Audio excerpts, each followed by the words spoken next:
Yo birababaje kandi biteye agahinda. Reka amakuru yacu tuyakomereze mu karere ka Nyamagabe mu murenge wa Tare mu kagari ka Gasarenda mu mudugudu wa Murangara habereye ibiteye ubwoba byarishije abanyarwanda benshi cyane. Umwana w'imyaka 10 y'amavuko yafashwe ku ngufu n'umugabo w'imyaka 25 y'amavuko. Uyu mugabo rero akaba yari afite botike yacururizagaho uyu mwana w'umukobwa, yazaga amushukisha uduhenda abana, ndavuga utubombo na shokora, birangira uyu mwana w'umukobwa bamusambanyije ku itariki zisanga 15 z'ukwezi kwa 10 umwaka 2025. Ibi byarijije abanyarwanda benshi cyane, abandi batangira kwifata ku munwa. Uyu mugabo bamwita Ngiriyonsanga Jean Claude, noneho uyu mukobwa basambanyije akaba yitwa Nyirarukundo Savera. Uyu mwana w'umukobwa akaba yatabazaga inzego z'ubuyobozi.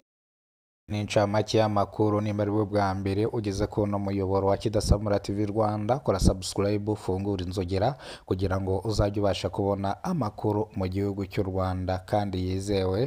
Reka amakuru yacu tuyahire mu karere ka Nyamagabe mu murenge wa Tare mu kagari ka Gasarenda mu mudugudu wa Murangara habereye ibyarijije abanyarwanda benshi cyane.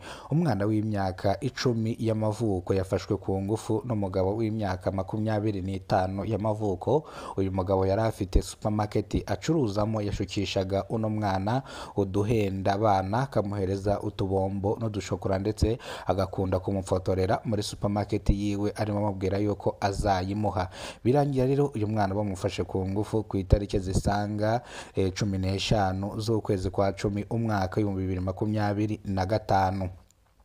Uyu mwana bamufashe ku ngufu birangira ahaburiye ubuzima, ndetse wamufashe ku ngufu bamwita Ndahimana Jean Dodier. Uyu mwana akaba yitwaga Clemence Uwamahoro. Rero uyu mugabo akaba yashyikirijwe ubugenzacyaha RIB akurikiranwe icyaha cyo gusambanya umwana utujuje imyaka y'ubukure, ndetse n'umwana akahasiga ubuzima.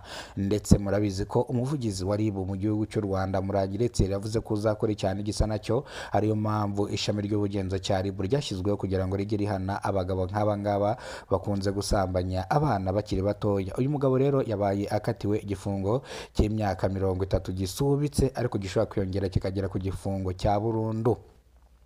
Ndetse bavuze yuko uyu mwana ntabwo yasambanyijwe n'uno mugabo wenyine, avuga yuko ahubwo yari ari kumwe n'abandi bagabo, kubera ko uyu mwana bari bamupfutse umunwa. Kubaburira ubuzima kwe nuko bari bamupfutse umunwa ndetse bakanamuhohotera. Bivuze yuko rero ibi ngibi byahise bidushyira ku kiganiro cyacu bitwerekeza ku nkuru iri kubera mu karere ka Kamonyi, aho abagabo 3 naho bakurikiranwe icyaha cyo gusambanya umugore w'imyaka 45 y'amavuko. Uyu mugore bavuga ko yicuruzaga, yari mu kabari, bamwipeveye ari uwa 5, birangira bamusambanyije. Uyu mugore nawe ahera umwuka, aratabaza avuza induru, none mugore nawe byarangiye ahaburiye ubuzima kubera ko yasambanyijwe n'abantu benshi, ndetse bamuniga banamukubita. Bivuga yuko rero bari bamuguze ari indaya.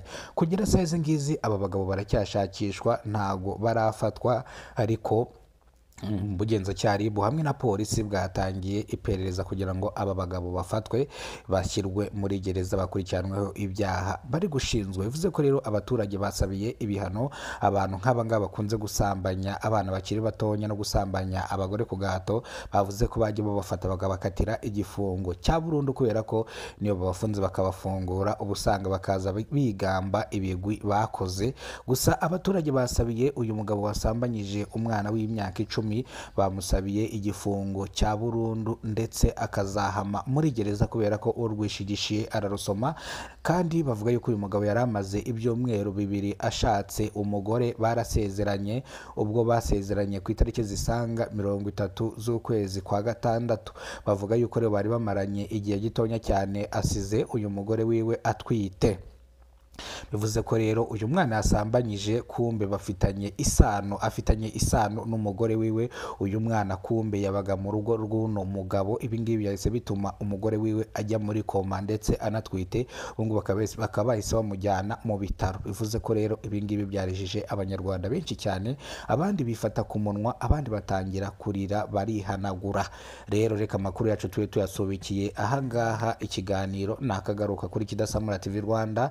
Nimba ari bwo bwa mbere ugeze kuno muyoboro wa Kidasamura, kora subscribe, ufungura inzogera kugira ngo uzajye ubona amakuru mu gihugu cy'u Rwanda kandi yizewe. Nyimwe n'umubana mwana makuru, nitwa Kidasamura.